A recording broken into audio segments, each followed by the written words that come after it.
Hey, Writing Class Radio listener, it's Andrea here. I want to tell you that for the summer of 2025, Allison and I are taking a sabbatical. And so we're going to rerun some of our favorite episodes. We know it's not nice to play favorites, but we're going to do it. Hope you enjoy and have a great summer of 2025.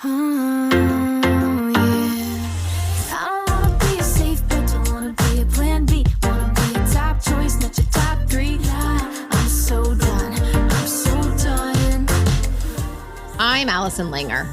I'm Andrea Askowitz, and this is Writing Class Radio. You'll hear true personal stories and learn how to write your own stories. Together, we produce this podcast, which is equal parts heart and art.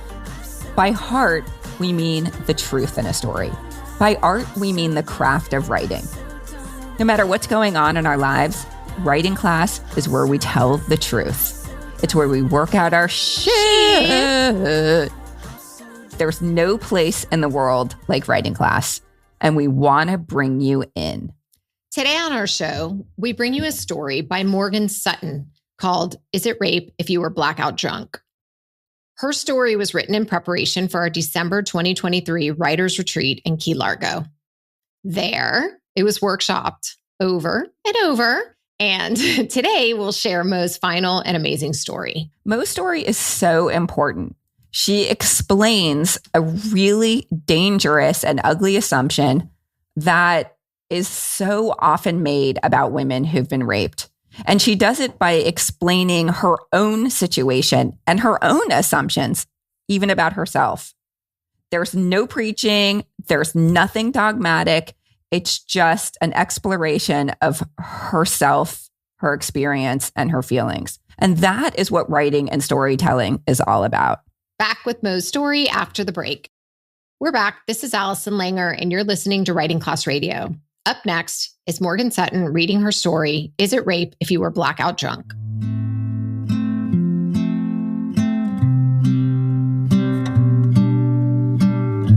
Shortly after my 30th birthday, I woke up in a bed that wasn't mine, next to a man that wasn't my husband. I was mortified, especially since I couldn't remember anything past dinner from the night before. I had recently quit my oncology nursing job at a world-renowned cancer center because I couldn't face my patients or workload after my biological mother died from stage 4 lung cancer. I needed to find a way to make money, though, so I figured dusting off my college bartending skills would be a fun way to mix it up. I got a job at a local restaurant, and just like I remembered, the work came easily to me. What came harder was the lifestyle. When I was 21, it was no big deal to work until 2 a.m. in a smoky bar on my feet for a double, and then wake up and go to organic chemistry at 8 a.m. But at 30, my hips ached and my back hurt by the end of a dinner shift. So when my manager, John, came to the bar and said it was time for a shift drink, I figured, what could it hurt? John was around my age and we got along well. I found myself looking forward to the shifts where we'd cross paths because we could shoot the shit in a totally platonic way, or so I thought. Brian, my husband, was traveling for work one weekend, so I picked up extra shifts. The first Sunday he was gone, I worked the brunch shift making endless bellinis and bottomless mimosas. 2 p.m. rolled around and I was exhausted. Everyone from work decided to meet up for dinner at 5 downtown and invited me out. Having had only a few stolen fries throughout the morning, I said yes. I ran home, showered, and got ready to meet everyone at the restaurant. I showed up early, and John was already at the bar, so I grabbed a seat next to him. A shot of tequila slid my way. I have a no-shot rule. I'm 5'3" and 120 pounds. The past had proven shots are a quick way to black out. But I also didn't want to seem like the old lady of the group. So I took the shot. And like they often do, one shot led to 2, which led to a margarita and me not remembering what or even if I ordered dinner. I woke the next morning with a crushing headache and my mouth so dry I could barely speak. I was in a bed that wasn't mine, wearing a white t-shirt that was not my husband's. I wasn't wearing underwear and I was sore between my legs. I turned to see John asleep and shirtless next to me. I was horrified. I nudged him awake. Why am I here? Last night was pretty crazy, right? I don't remember any of it. Why am I here and not home? Well, you were so drunk you couldn't tell me how to get to your house, so I just brought you here. I got out of bed and looked for my dress, trying to pull the shirt I was wearing down to cover me as much as possible. That doesn't answer how I wound up in your bed. My dress, purse, and all my credit cards were scattered across his living room, clearly dropped and discarded by my drunken self the night before. He knew I was married. How could this have happened? Well, I didn't get you all the way here for nothing to happen. I felt swallowed up by shame. How could I have done this to Brian? How could I have been so reckless to put myself in this position? Had I led John on somehow and just couldn't remember? I told Brian the only thing I could honestly tell him. I drank too much. I woke up in John's bed the next morning. I didn't know how I got there. I was so sorry. I felt like it was all my fault.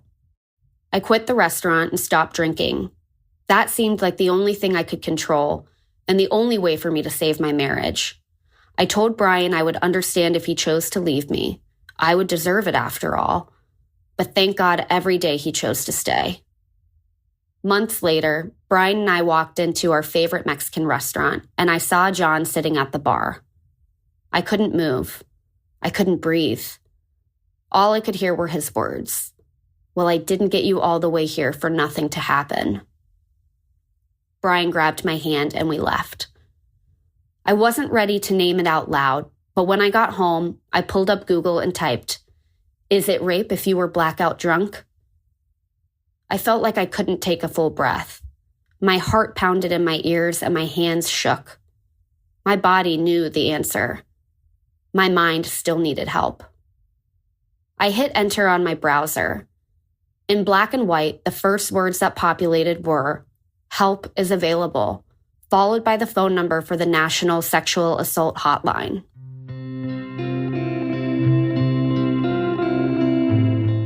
Tears rolled down my face as I started to realize the full extent of what had happened. It would take years and a lot of therapy for me to come to know what I know now. I did not deserve what happened to me. My drinking that night was not permission granted to my body. And most importantly, the rape was not my fault.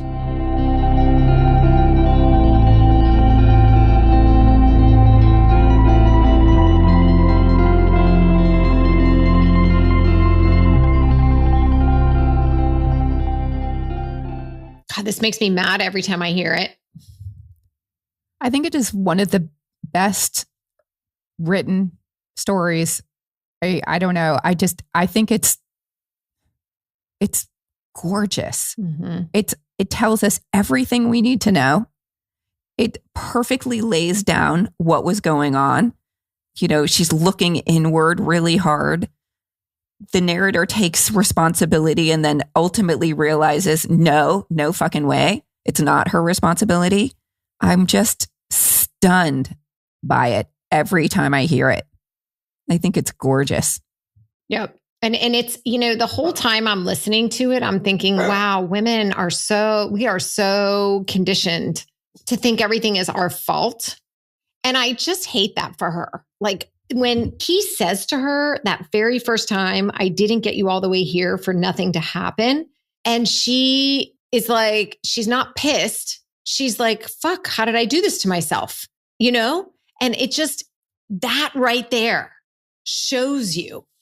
And I don't even think she realizes it when she's writing it, because now all these years later, I'm sure it's bringing up like a different emotion than maybe she felt at that moment. But I don't know, because in the writing, what I'm feeling from her is that she's like, how could I have done this to myself? I think that's what she was doing deliberately. Like we were in her mindset. We were in her mindset then. And I thought that quote, but the one before that, "Last night was pretty crazy, right? I didn't get you here for nothing to happen." She gives us those two quotes from this guy that land for me like, what a dick, what an entitled man. It's like, I'm so angry when I hear those. That is perfect use of dialogue. We get his voice.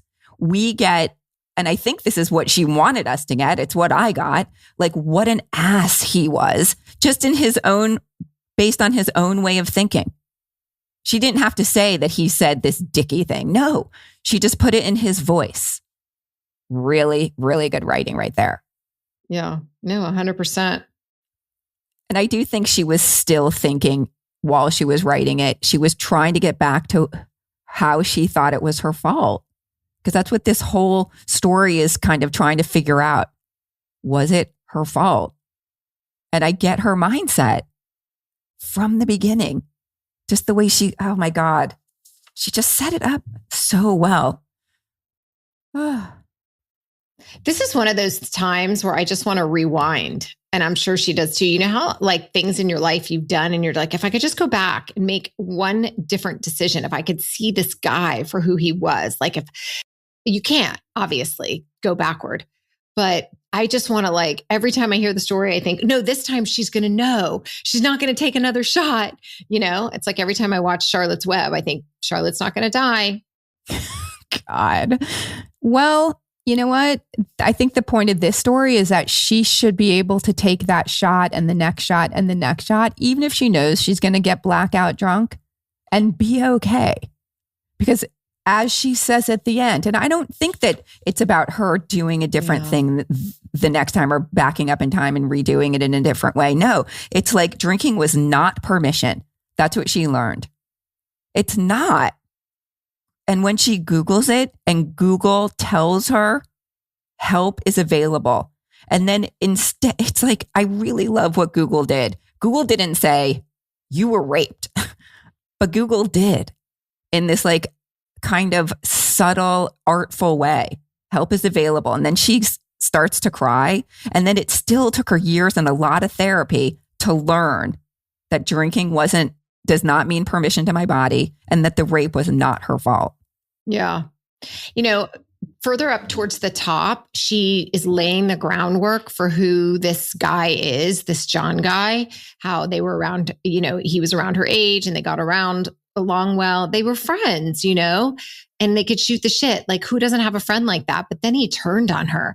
But the thing I thought was really cool is she says, or so I thought so. Or so I thought. I wanted to ask you about that line. What do you think of it? I love it because we know there's tension. The narrator drops tension in there. We're like, oh shit. It's almost like, listen, I'm about to tell you something important. And I am paying attention because I'm like, oh God. So she says, what would it hurt? I love to shoot the shit in a platonic way, or so I thought. Like, why did she need to say platonic way, or so I thought? Or could she have just said, yeah? I liked it because that's her voice. But are you saying that she's saying because danger is about to happen? Yes, I wanted to know.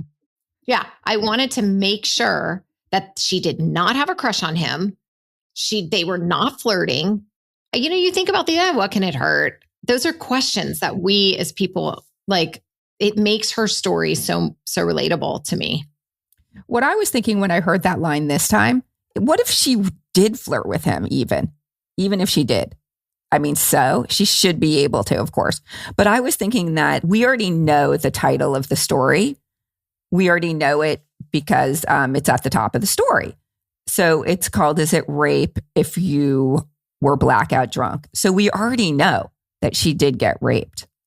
So at that point, when she says in a platonic way, or so I thought. No, it just makes it 100 times worse because date rape also is not okay. And you're flirting and you're going. And I mean, when you say no, it's no. Obviously, we've gotten there as a society, but some people have not gotten the memo.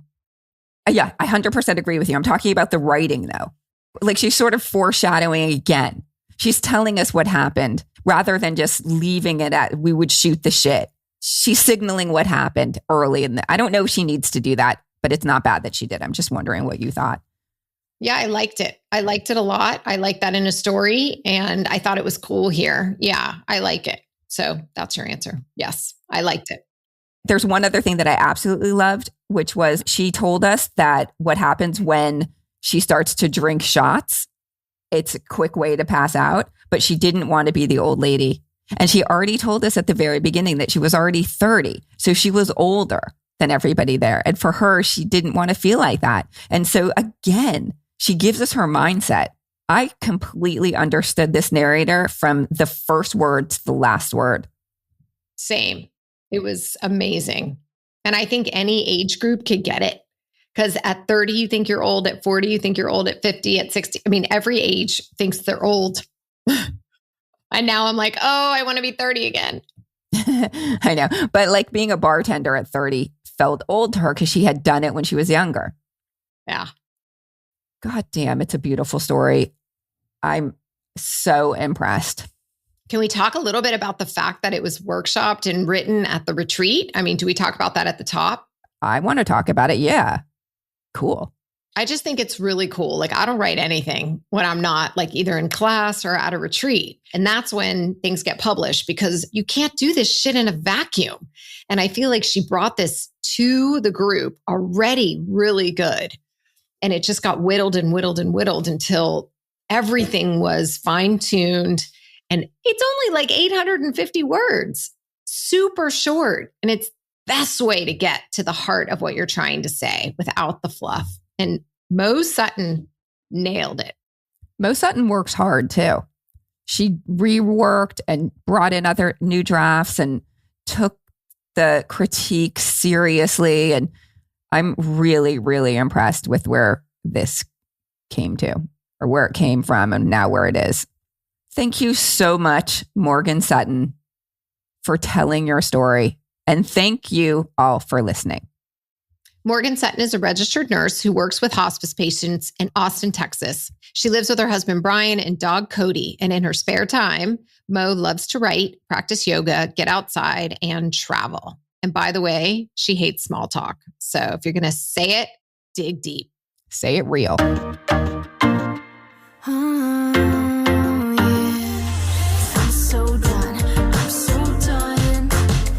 Writing Class Radio is hosted by me, Andrea Askowitz. And me, Allison Langer.